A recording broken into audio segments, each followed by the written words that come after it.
మరియ మాత దేవుని తల్లి, దేవుణ్ణి తన గర్భమున మోసి ఈ లోకములో మనకు రక్షకునిగా అందించినటువంటి మహామాతృమూర్తి ఈ లోకమున దేవునితో లేక ప్రభువుతో సహకారిణిగా తన రక్షణ కార్యాన్ని, మానవ రక్షణ కార్యాన్ని నెరవేర్చినటువంటి నేపథ్యములో తన పాత్ర ఈ లోకములో ముగిసినప్పుడు ఆమె జీవితము ఏమవుతుంది? సహజంగా అందరూ కూడా మరణించినట్లుగా ఆమె కూడా మరణిస్తూ ఉంది అనేటువంటిది ఒక వాదన. అది వాస్తవము. అయితే ఈ రోజున మనము ప్రత్యేకముగా ధ్యానము చేసేది ఏమిటి అంటే, మరియ తల్లి ఆత్మ శరీరములతో మోక్షమునకు తీసుకొని పోబడుతుంది.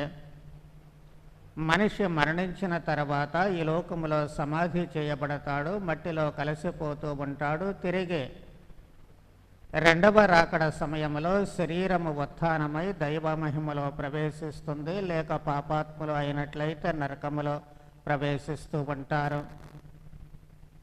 ఇది వాస్తవము.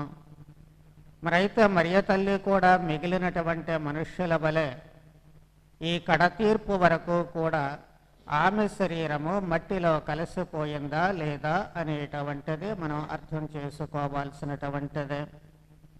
నిజానికి ఆమె శరీరము మట్టిలో కలిసిపోయేటువంటి అవకాశము లేదు. అందుకే ఆమె ఆత్మ శరీరములతో మోక్షమునకు తీసుకుని పోబడింది అని చెబుతూ ఉన్నాము.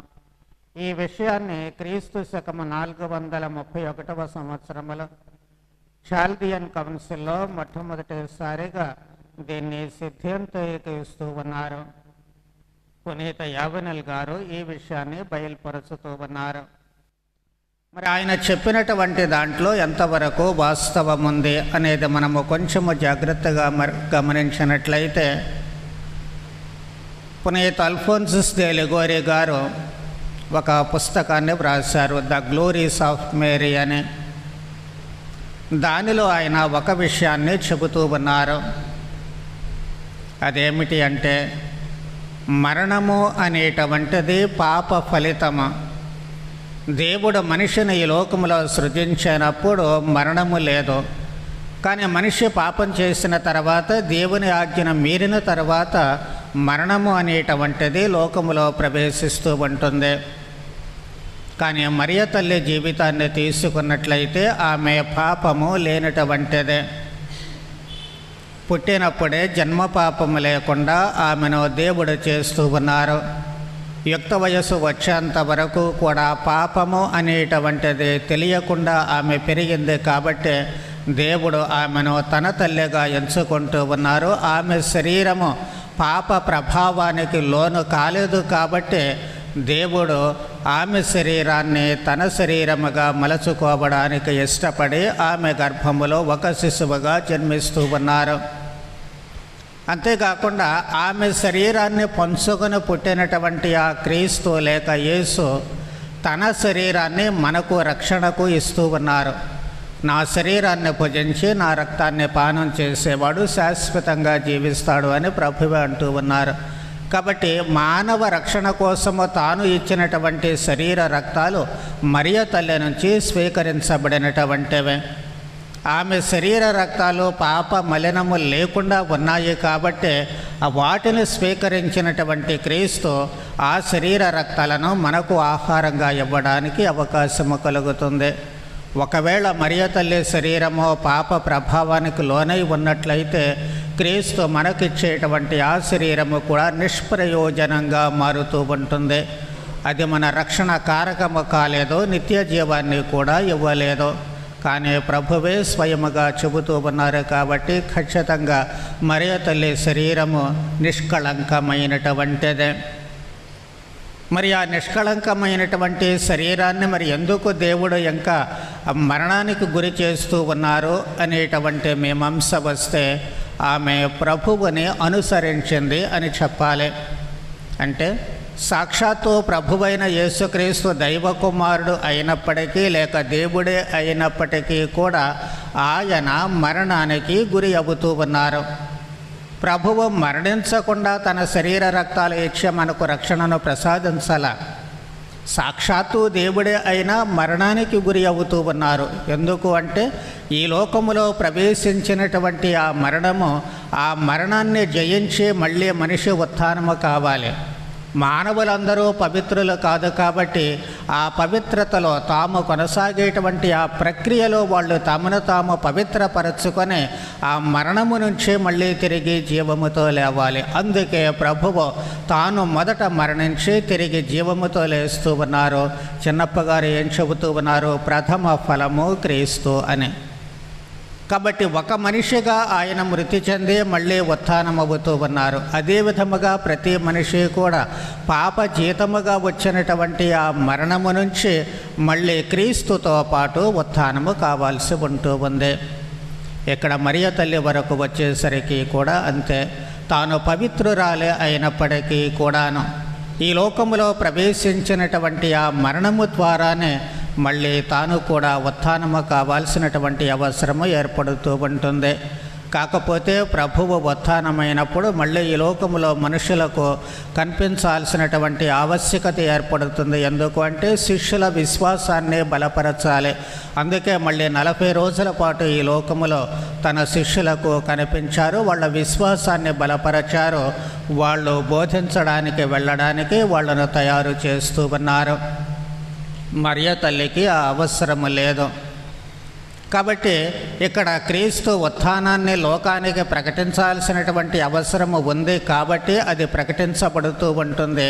ఇక్కడ మరియ తల్లి తిరిగి ఆత్మ శరీరములతో లేపబడినప్పుడు అది దేవునికి సంబంధించింది. మనకు చెప్పాల్సినటువంటి అవసరము, కనిపించాల్సినటువంటి అవసరము లేదు. కాబట్టి దేవుడు డైరెక్ట్గా అక్కడ మరణాన్ని గెలిచిన తర్వాత మరియ తల్లిని మోక్షానికి ఆత్మ శరీరములతో మోక్షమునకు తీసుకుని వెళుతూ ఉన్నారు. అందుకే చాలా కాలము తర్వాత తర్జన భర్జనలు జరిగిన తర్వాత 1930వ సంవత్సరంలో కానీ ఆమె ఈ మోక్షానికి తీసుకొని పోబడింది ఆత్మశరీరములతో అన్నటువంటిది అధికారికంగా సిద్ధాంతరీకరించి 12వ భక్తినాథ పాప గారు ప్రపంచానికి తెలియచేస్తూ ఉన్నారు. అప్పటి వరకు కూడాను మనము 430లోనే చెప్పబడినప్పటికీ కూడా వివిధ రకాలైనటువంటి తర్జన భర్జనలు, ఒక షూరిటీ అనేటువంటిది, కంక్లూషన్ అనేటువంటిది రావడానికి అంతకాలము పట్టింది.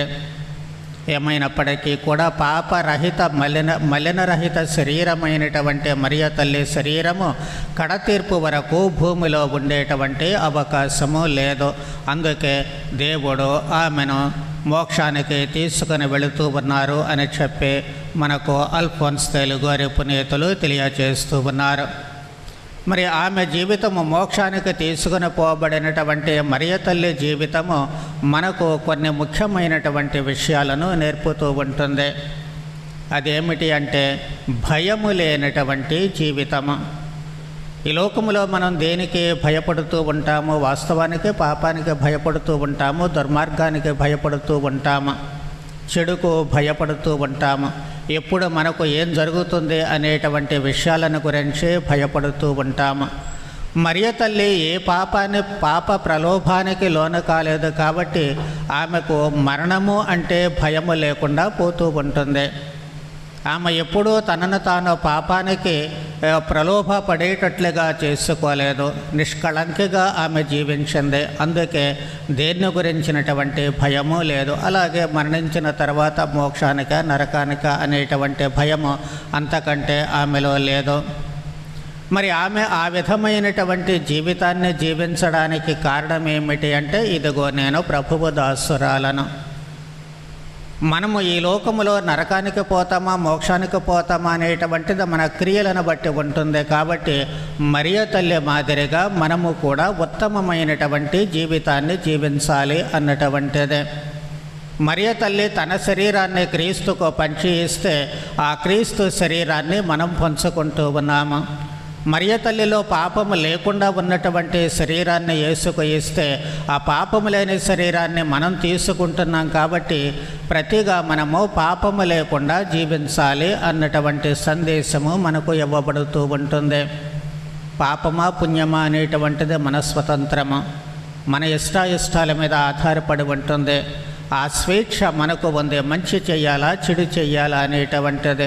మంచిని ఎంచుకుంటే మనము మోక్షానికి వెళతాము, చెడును ఎంచుకున్నట్లయితే మనము నరకానికి వెళ్ళిపోతూ ఉంటాము. అంతేకాదు ఈ లోకములోనే ఆ మంచి చెడుల ఫలితాన్ని కూడా మనము అనుభవించేటువంటి అవకాశాలు లభిస్తూ ఉంటాయి. చెడుకు తగిన ఫలితము, మంచికి తగిన ఫలితం మనకు వెంటనే కనిపించకపోవచ్చు, కానీ నీవు చేసేటువంటి మంచి ఎప్పటికైనా సరే అది నీకు తిరిగి వస్తూ ఉంటుంది, నీకు మేలుకరంగా ఈ లోకంలోనే మిగిలిపోతూ ఉంటుంది. అలాగే చెడు కూడాను వెంటనే దాని దుష్ప్రభావం మనకు కనిపించకపోవచ్చు, కానీ ఖచ్చితంగా ఏదో ఒక రోజున దాని దుష్ప్రభావము మన మీద పడుతుంది, మన జీవితాల మీద ప్రభావం చూపిస్తుంది అన్నటువంటి విషయాన్ని మనం ఎప్పుడూ కూడా మర్చిపోకూడదు. అయితే మరియ తల్లి మాదిరిగా మనము దేవుని చేత అంత గౌరవ స్థానానికి తీసుకుని పోబడాలి అంటే ఈ లోకంలో మనము చేయాల్సిన ఏకైక పని దైవ చిత్తాన్ని నెరవేర్చడమే. ఇదిగో ప్రభువు దాసురాలను, నీ మాట చొప్పున నాకు జరుగునుగా. కానీ మరియ తల్లి ఏ విధముగా తనను తాను అర్పించుకుంటుందో దేవుని యొక్క చిత్తానికి మాత్రమే మనము లోబడినట్లయితే ఎప్పుడు పాపము జోలికి మనము పోము. పాపము జోలికి పోనట్లయితే మరణము తన ప్రభావాన్ని మన మీద చూపించలేదు. మరియ తల్లికి మనం ప్రతిరోజు కూడా మంగళవార్త జపంలో ప్రార్థన చేస్తూ ఉంటాము, ఇప్పుడునో ఎప్పుడునో మా మరణ సమయం అందున ప్రార్థించండి అని. అంటే మరణ సమయంలో మనము తప్పిపోకుండా ఉండాలి, మరణ సమయంలో పాప ప్రభావము మనకు లేకుండా ఉండాలి, మరణ సమయంలో పాప మలినము మనలో లేకుండా ఉండాలి. అలా ఉంటేనే మరణము అంటే భయము అనేటువంటిది లేకుండా మనము కూడా మరియ తల్లి మాదిరిగా మోక్షానికి వెళ్ళడానికి అవకాశము లభిస్తూ ఉంటుంది. అందుకోసమే ఆ మరియ తల్లి యొక్క జీవితము మనకు అన్ని వేళలా కూడా ఒక స్ఫూర్తిదాయకంగా ఉంటాయి. మరియ తల్లి తన కుమారుణ్ణి ఈ లోకానికి అప్పగించింది. క్రీస్తు బాధలు ఆమె కళ్ళారా చూసింది. ఈ విధమైనటువంటి భవబంధాలు ఆమెను వెనుకంజ వేసేటట్లు చేయడం లేదు. అందుకే ఆమె ఒక విధంగా పాపము చేయలేదు. రెండవది ఆ భవబంధాలు ఈ లోకము కోసమే తాను క్రీస్తును కన్నది కాబట్టి అవి తనను వెనుకకు లాగకుండా ముందుకు అడుగులు వేసేటట్లు చేశాయి. అందుకే క్రీస్తుని శిలువ మార్గములో ఆమె ఒక్క మాట కూడా మాట్లాడలేదు, కానీ తన కుమారుని అనుసరించింది. ఆయన తన బలి పూర్తి చేశారు అన్నటువంటి నమ్మకాన్ని ధృవీకరించుకుంటుంది. ఆ మృత శరీరాన్ని తన ఒడిలో పెట్టుకుంటుంది, తానే స్వయముగా సమాధి చేస్తూ ఉంటుంది. తద్వారా రక్షణ కార్యాన్ని పరిపూర్తి చేస్తుంది. కాబట్టి అలాంటి స్త్రీ మానవాళి కోసమే జీవించి, మానవాళి రక్షణ కోసమే జీవించి, తద్వారా క్రీస్తుతో పాటు రక్షణ కార్యంలో సహభాగస్థురాలుగా ఉండి తన జీవితాన్ని సంపూర్ణం చేసుకుంది. కాబట్టి ఇక నుండి తరముల వారు నన్ను ధన్యురాలని పిలుస్తారు అని చెప్పినటువంటి ఆ తల్లి ఇంకా మట్టిలో కలిసిపోయి అలా ఎక్కువ కాలము ఉండేటువంటి అవకాశము 1% కూడా లేదు. అందుకే ఆమె వెంటనే మోక్షానికి ఆత్మ శరీరాలతో సహా తీసుకుని పోబడింది అన్నటువంటి దానికి మనము తార్కికంగా ఆలోచిస్తే స్పష్టంగా మనకు తెలుస్తూ ఉంటుంది. కాబట్టి ఈ రోజున ఆ తల్లి పండుగను కొనియాడేటువంటి నేపథ్యంలో ఆమె మాతృకను తీసుకునే మనము కూడా పాపరహితులముగా జీవించడానికి, దైవ చిత్తానికి లోబడి జీవించడానికి అవసరమైనటువంటి వరాలు దయచేయమని ప్రార్థన చేద్దాం. పితా పుత్ర పవిత్రాత్మ నామమున.